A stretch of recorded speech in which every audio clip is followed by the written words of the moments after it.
Let's get into it. Sold Not For Sale podcast. We got Joe Rogan asking the question, is Trump going to go to jail if convicted?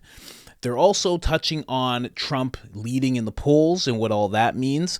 They're also touching on voter IDs and the people who are, for some reason, pushing against voter IDs and think that everybody who's just arrived should just be able to vote. No ID, nothing.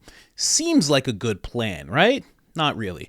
And they are also talking about the dangers that have came into play as the border has just been basically open. And if you follow the slides that I'm going to be playing throughout the episode, you'll see near the end who maybe isn't responsible, but has been advocating just a little bit for open borders for quite some time. Let's get into the Joe Rogan clip right now.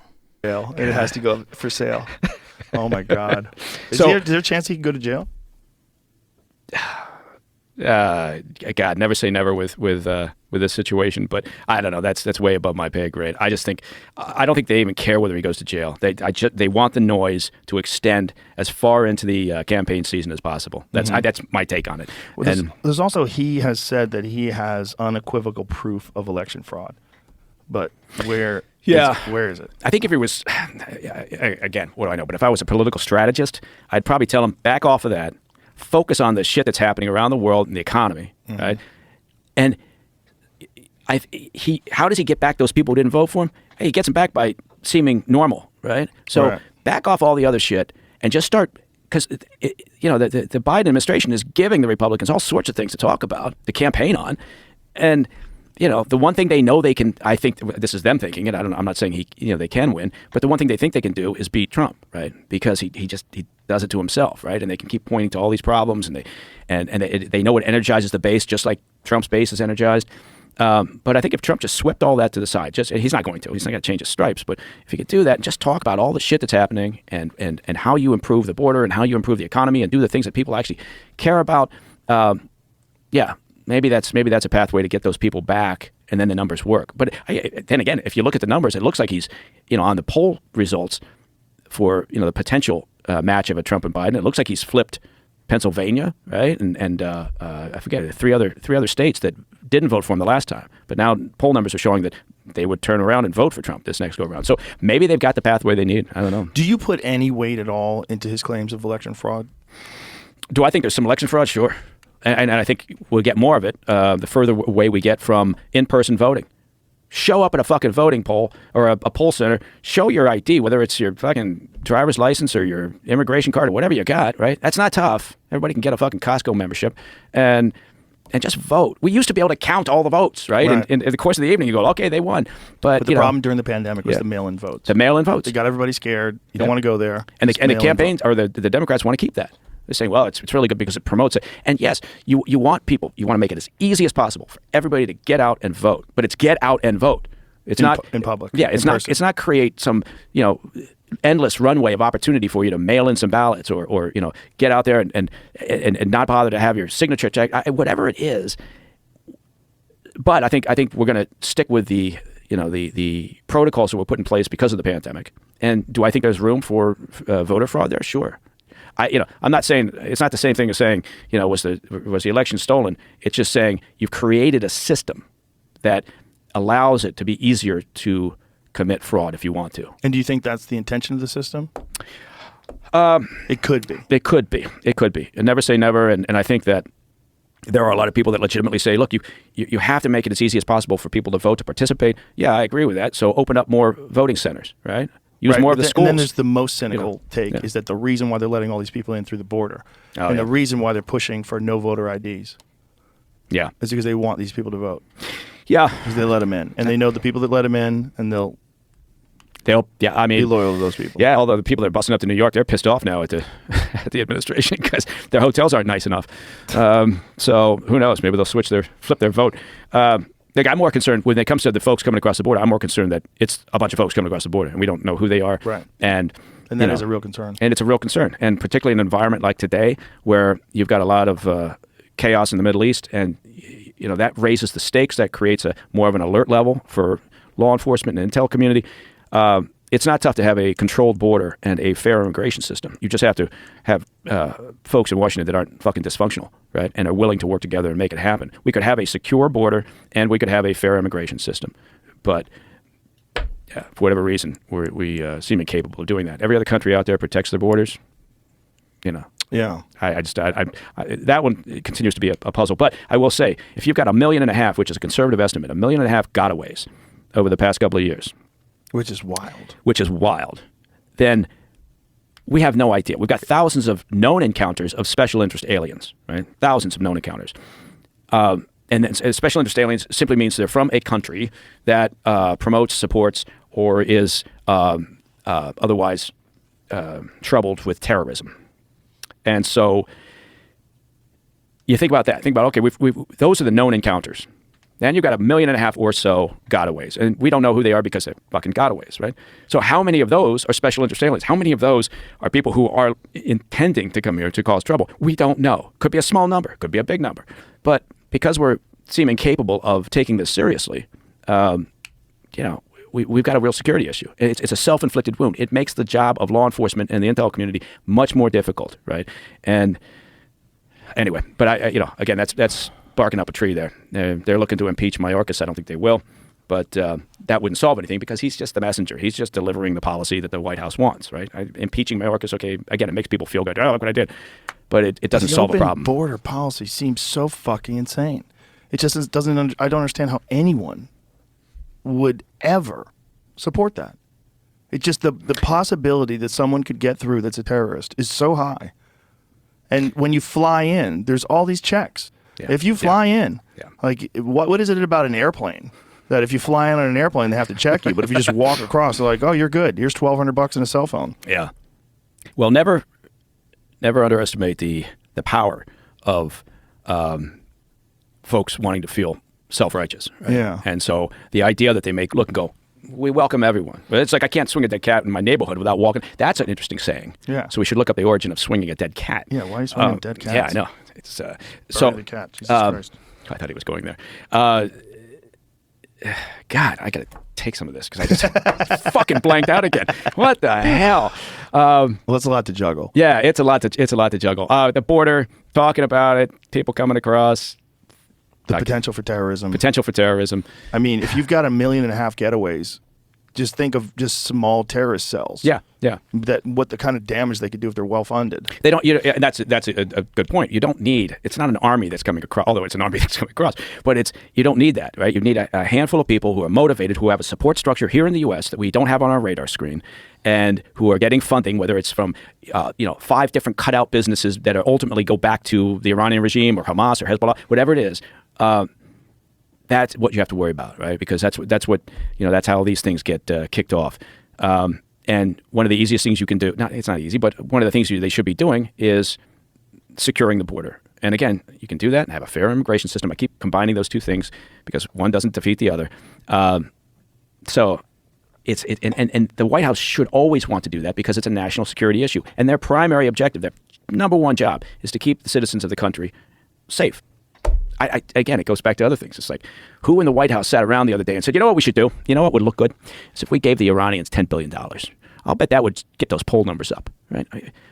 Who makes these decisions? So I agree with you. It makes no sense. Who are the people that think open borders are a good idea, other than people who think everybody's welcome? I know what I was going to say. I couldn't swing a dead cat around the neighborhood without hitting one of those signs that says, all are welcome here, and then it lists all the people who are welcome there. And it's in their front yard. And I guarantee you, they wouldn't be welcome there. Pull that bus up that's been dropping people off in Eric Adams City. That's in your neighborhood? Yeah.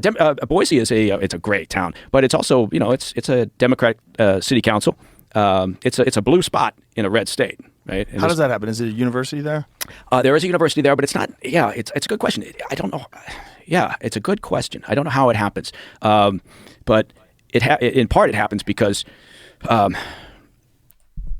Goes back to people being self-righteous. That's how it happens.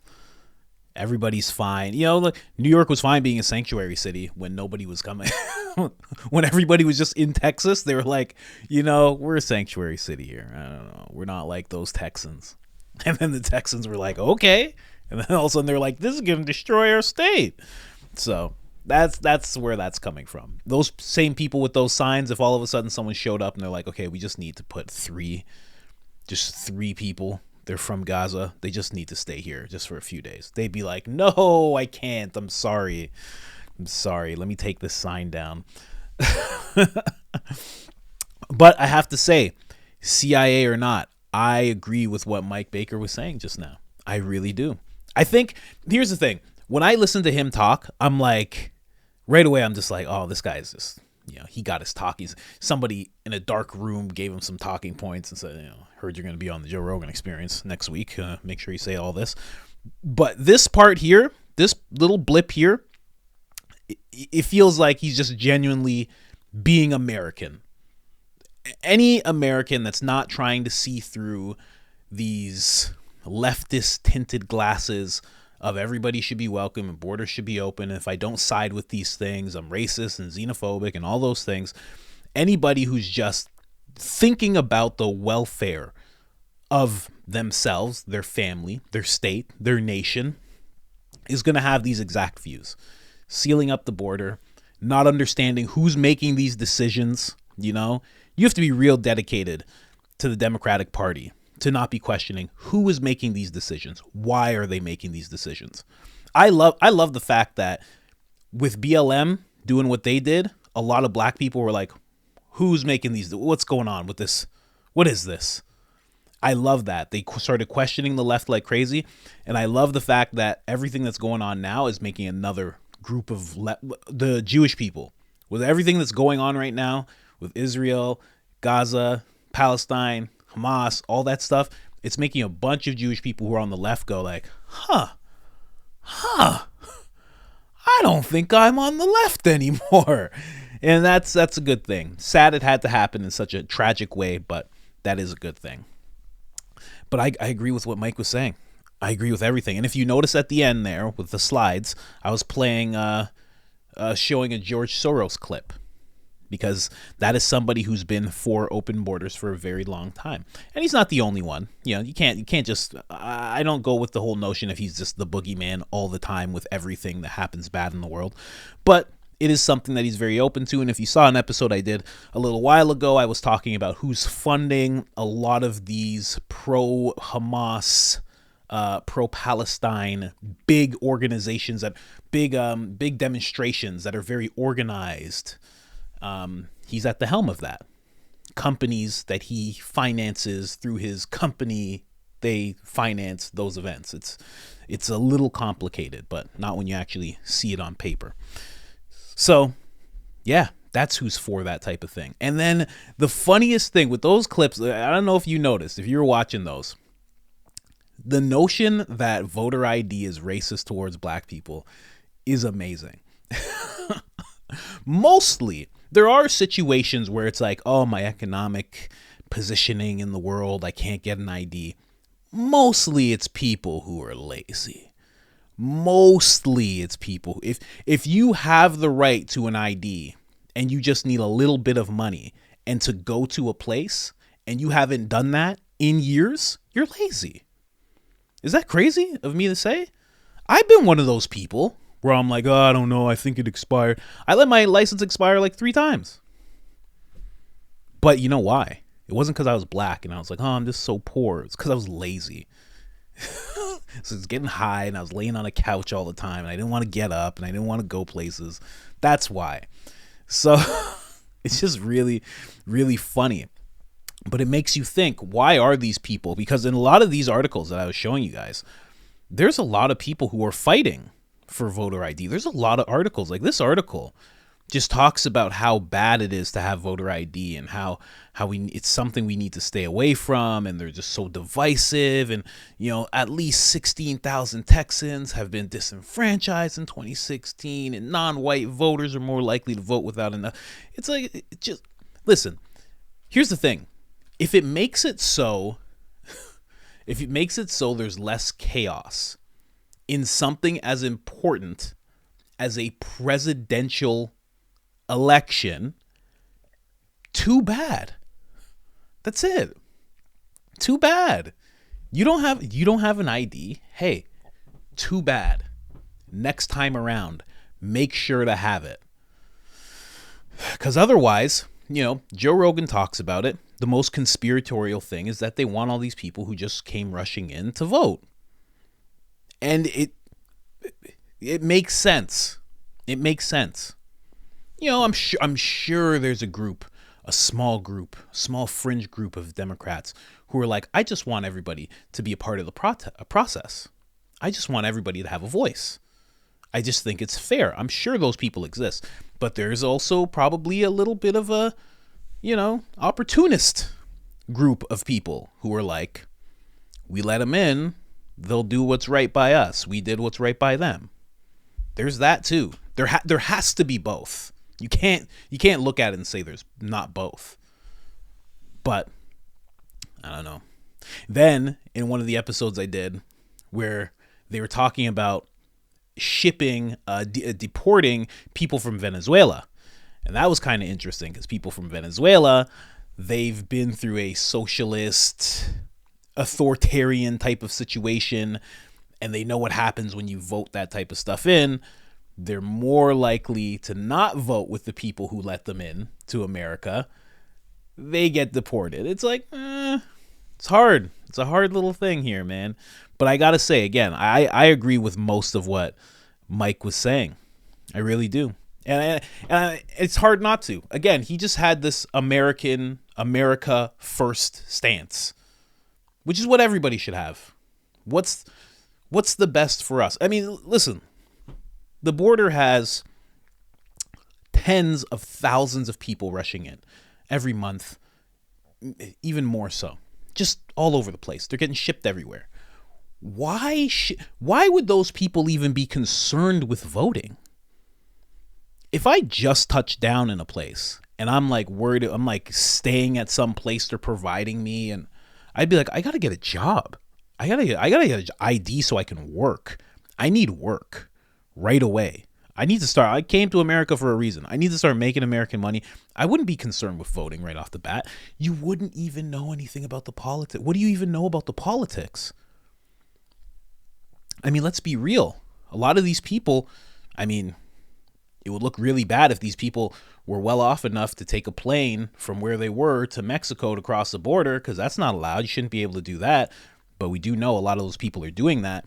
It's why the Border Patrol finds so many passports thrown away, because they know, these people coming across know, if they don't have passports, they get processed quicker.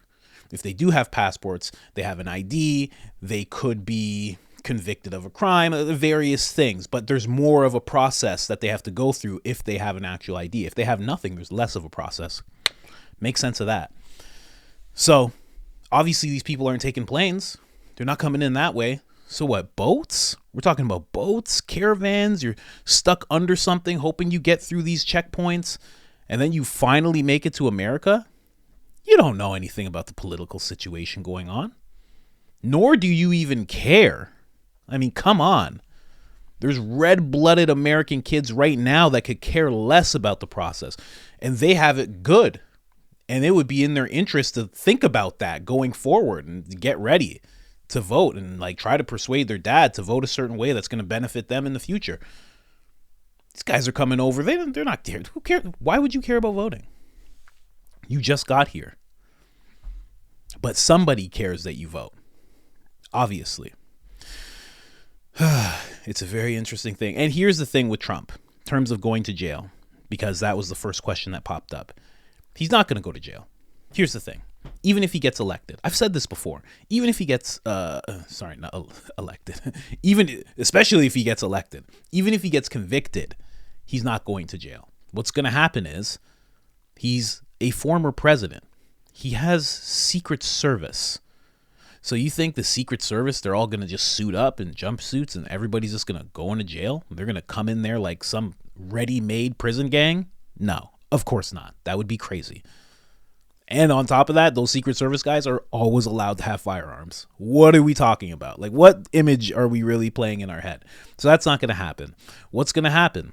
Gets convicted.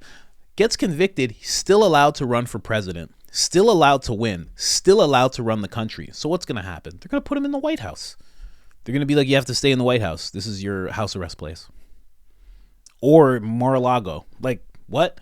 He's staying somewhere that is better than most of us have ever seen in our entire lives. And that's where he'll run the country from. And then when it becomes an issue of actually going to visit people and go to different nations and do all of that foreign relations type stuff, they're going to be like, well, he's the president. We have to, nothing's going to happen to him. And then if he gets elected, nothing's going to happen. Like nothing. There's no jail time happening for him. Like Mike said, again, I agree with this guy. They're just trying to tie him up. And more so, and I must have said this before because I'm a big believer in the subconscious mind and how that works. They're just trying to put it in every single voter's head who right now is maybe in the middle. Maybe they're seeing a Trump clip in here and there and they're like, well, maybe, and then they see this. They're just in the middle. They could go either way depending on what they see in the next year. If they continuously see in the mainstream media that this gentleman's a criminal, he's in and out of court, they always have pictures of him scowling, his reporter is yelling, all of this stuff. And then you have the Rachel Maddows and all of those talking head people all talking terribly about him. If they pound that into enough people's heads and they actually have him tied up, going to jail instead of going to court instead of campaigning, that's what they're gunning for. They're gunning that the society, the masses, will start to see him as a criminal. And as you see someone as a criminal, you do not see them as president, so you will vote accordingly to your mindset. That's what I think's going on. Plus, they're trying to stop the campaigns, which has not happened. I think he was live in Idaho recently. He was doing his thing. It was not Idaho, Iowa, or Florida, I believe. He was just recently somewhere. I actually have to watch it still, but he's fine. He's completely fine. I do like the questions that Joe was willing to throw at this guy. I didn't think he would go there. I honestly didn't think that, I feel like someone who's in the intelligence agencies is not going to speak about Trump the same way that someone at Fox News is not going to speak about Tucker. It's just a name that you can't bring up because of how much they dislike him. But Mike proved to be a pretty solid person in this clip, I have to say. I know most of you are going to be like, oh, Mike, that guy lies and blah, blah, blah. In this clip, I think he was saying his legit feelings. But